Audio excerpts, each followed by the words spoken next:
बिस्मिल्लाहिर्रहमानिर्रहीम, अस्सलाम वालेकुम viewers, my name is Faiz. Bootstrap का लास्ट लेक्चर हमने यहाँ पे वाइंड अप किया था। हमने लास्ट टाइम कुछ वैलिडेशन का इंट्रोडक्शन देखा था कि बूटस्ट्रैप में वैलिडेशन के लिए बूटस्ट्रैप किस तरीके से क्लासेस को यूज़ करता है और साथ जावास्क्रिप्ट एपीआईज़ को यूज़ किया जाता है। तो आज के लेक्चर में देखते हैं कि ये जो हमने फॉर्म लास्ट टाइम यहाँ पे देखा था, इसके ऊपर जो वैलिडेशन वर्क कर रही है वो किस तरीके से वर्क कर रही है।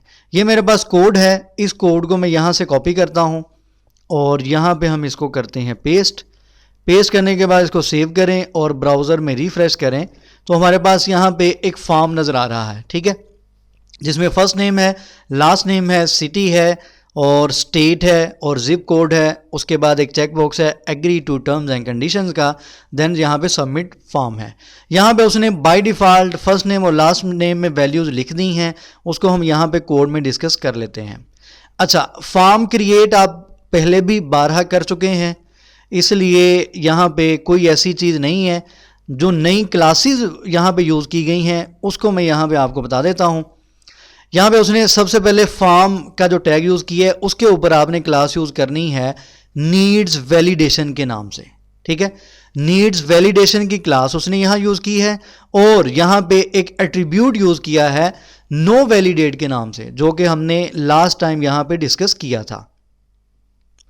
यहाँ पे अगर देखा जाए तो लास्ट टाइम उसने कहा था For custom bootstrap form validation messages, you will need to add the no validate boolean attribute to your form। तो इसलिए उसने यहाँ पे फॉर्म के टैग पे एट्रीब्यूट यूज़ किया है no validate के नाम से। उसके बाद नेक्स्ट चलते हैं, div class is equal to form row, div class is equal to call md6 mb3।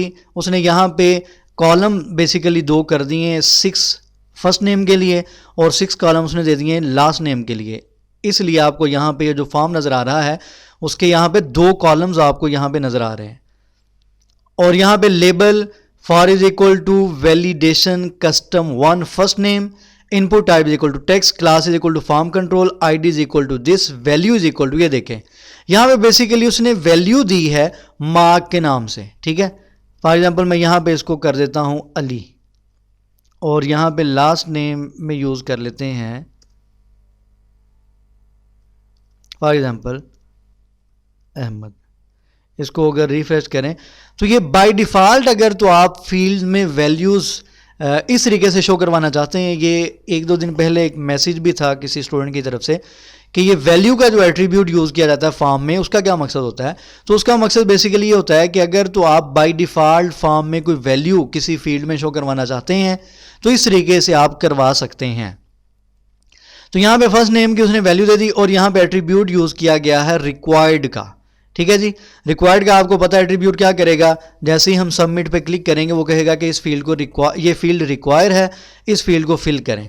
लेकिन यहाँ पे रिक्वायर्ड के अलावा जो प्रॉपर वैलिडेशन स्टाइलिंग के साथ है वो रिक्वायर्ड से नहीं बल्कि जो बाकी की क्लासेस हैं जैसे नीड्स वैलिडेशन है, वाज वैलिडेटेड है, या जो जावास्क्रिप्ट का स्क्रिप्ट हम यूज़ करेंगे वहाँ से हो रहा है ये काम सारा, ठीक है। उसके बाद नेक्स्ट यहाँ पे क्लास यूज़ की है div class is equal to valid feedback, यानी कि अगर तो यूज़र फील्ड को फिल कर देता है तो जैसे ही मैं यहाँ पे सबमिट पे क्लिक करता हूँ ये वाला नीचे जो मैसेज आ रहा है लुक्स गुड, ये वैलिड फीडबैक है जो आप यूज़र को दे रहे हैं। तो यहाँ पे आप कुछ भी यूज़ कर सकते हैं। फॉर एग्जाम्पल मैं यहाँ पे राइट कर देता हूँ वैलिड, यानी कि हम यूज़र को कहें कि जी ये वाली जो फील्ड्स है ये आपने वैलिड फिल की है, ठीक है। ये नीचे फीडबैक उसको हम दे रहे हैं। अब देखें यहाँ पे बॉर्डर का कलर भी है, यहाँ पे ये प्रॉपर नीचे आपको फीडबैक भी नज़र आ रहा है, ये आइकन भी नज़र आ रहा है। ये एक बहुत प्रॉपर किस्म की वैलिडेशन है विद स्टाइलिंग। ना तो फॉर्म सर्वर की तरफ सबमिट हो रहा है जब तक वो प्रॉपर फिल नहीं हो जाता, और यूज़र एंड पे उसकी प्रॉपर एक बहुत खूबसूरत स्टाइलिंग है। मतलब ये कि दोनों काम यहाँ पे हो रहे हैं, एक तो फॉर्म की वैलिडेशन हो रही है प्लस बहुत ज़्यादा यहाँ पे खूबसूरती है। तो नेक्स्ट चलते हैं, दूसरा उसने यहाँ पे कॉलम यूज़ किया है, इसी तरीके से उसमें उसने लास्ट नेम को यूज़ किया है और इसी तरीके से वैलिड फीडबैक को यहाँ पे हम नाम दे देते हैं वैलिड का। उसके बाद नेक्स्ट चलते हैं, नेक्स्ट उसने दोबारा से सेकंड रो पे आ जाएं तो उसमें भी उसने सबसे पहले 6 कॉलम यूज़ किए हैं सिटी के लिए, लेबल है, इनपुट टाइप है, और उसके बाद उसने यहाँ पे इनवैलिड फीडबैक की क्लास यूज़ की है। ठीक है, इनवैलिड फीडबैक की क्लास पे उसने स्टाइलिंग इस किस्म की हुई है, यानी कि वो रेड कलर में आपको यहाँ पे नज़र आ रहा है। लेकिन क्या इनवैलिड फीडबैक यहाँ पे जो उसने दिया है, please provide a valid city, क्या ये ऐसे ही रहेगा? क्या ये फिक्स है? यहाँ पे इसका कलर चेंज नहीं होगा? तो अगर तो मैं यहाँ पे ये देखें FSD राइट करता हूँ तो फ़ौरन से आप देख सकते हैं कि यहाँ पे जो नीचे फीडबैक था वो यहाँ से रिमूव हो चुका है और यहाँ पे टिक आ चुका है कि ये आपने फील्ड सही फिल की है, यानी कि ये वैलिड है। तो इस तरीके से यहाँ पे ये चीज़ें फिक्स नहीं हैं बल्कि जावा स्क्रिप्ट के ज़रिए चेंज हो रही हैं। ठीक है, जैसे ही मैंने फील्ड को फिल किया है तो नीचे से एक तो इनवैलिड फीडबैक जो था वो रिमूव हो गया है और फील्ड का जो कलर है वो भी चेंज आपको यहाँ पे नजर। उसके बाद नेक्स्ट चलते हैं तो नेक्स्ट उसने यहाँ पे यूज़ किया है, ये दोबारा से 3 कॉलम है, उसमें उसने यहाँ पे स्टेट और सिलेक्ट को यूज़ किया है, यानी कि यहाँ पे आपको सिलेक्ट की फील्ड नज़र आ रही है। ठीक है, एक चीज़ आपको याद होगी जो कि लास्ट क्लास में मैंने बताई भी थी, वो ये कि अगर तो आप सिलेक्ट की फील्ड पे आइकन यूज़ करना चाहते हैं, प्रॉपर स्टाइलिंग करना चाहते हैं, वही वाली जो कि आप बाकी फील्ड्स पे कर रहे हैं, तो आपने यहाँ पे क्लास यूज़ करनी है कस्टम सेलेक्ट के नाम से। ठीक है, ऊपर अगर देखा जाए तो फॉर्म कंट्रोल की क्लास यूज़ हो रही है, लेकिन यहाँ पे क्लास आपने यूज़ करनी है कस्टम सेलेक्ट के नाम से अगर तो आप सिलेक्ट फील्ड यूज़ कर रहे हैं।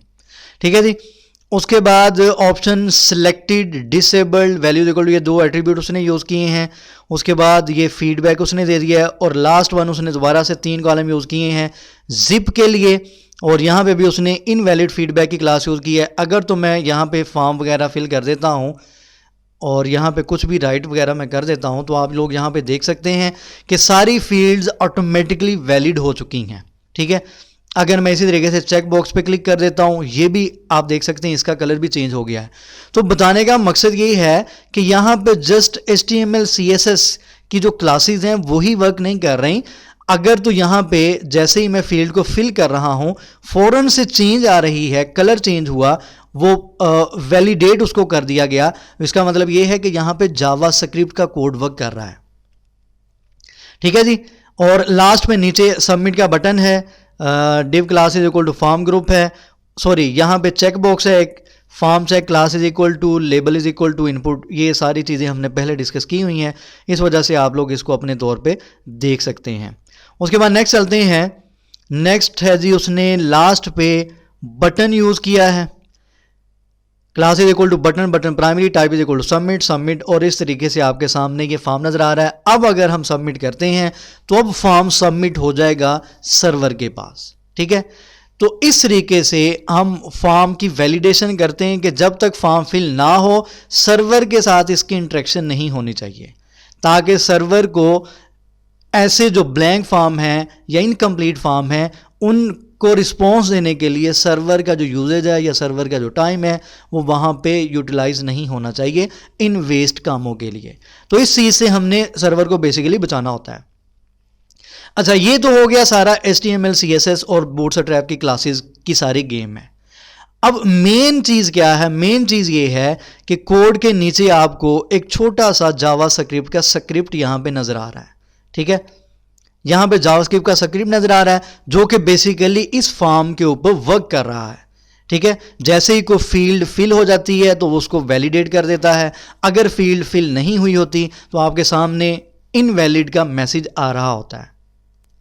अब यहाँ पे देखें, हमने पहले भी बहुत से कोड यूज़ किए हैं बूटस्ट्रैप में जिनके बैकएंड पे जावा स्क्रिप्ट का कोई ना कोई स्क्रिप्ट, कोई ना कोई प्लगइन jQuery का, जावास्क्रिप्ट का यूज़ हो रहा होता है।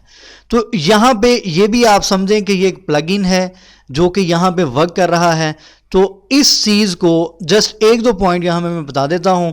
उसकी वजह ये है कि बहुत से स्टूडेंट ऐसे होंगे जिनको जावास्क्रिप्ट का आइडिया बिल्कुल नहीं है, और परेशान होने की भी ज़रूरत नहीं है कि ज़रूरी नहीं है कि आपको इस चीज़ का पता हो कि ये क्या है। जस्ट आपने क्या करना है, फॉर्म यूज़ करें और उसके साथ ही ये उन्होंने स्क्रिप्ट का टैग यहाँ पे प्लेस किया हुआ है, यहाँ पे जहाँ से मैंने कॉपी किया था कोड, यहाँ पे प्लेस उन्होंने किया हुआ है, इसलिए आपको परेशान होने की ज़रूरत नहीं है।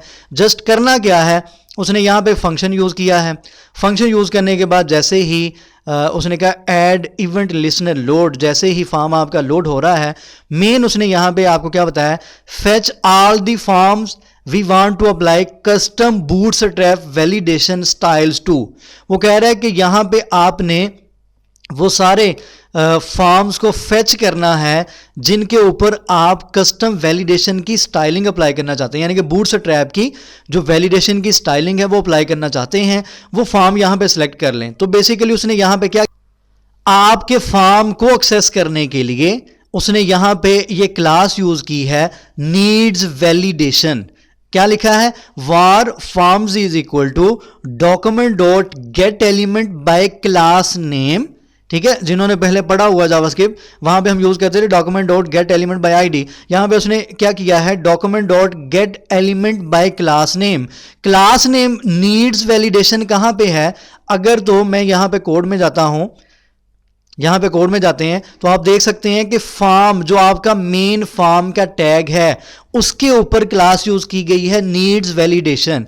तो इसी क्लास को यहां पे गेट किया गया है और आपके फॉर्म को बेसिकली फेच किया गया है ताकि जो स्क्रिप्ट है उसके ऊपर वर्क कर सके।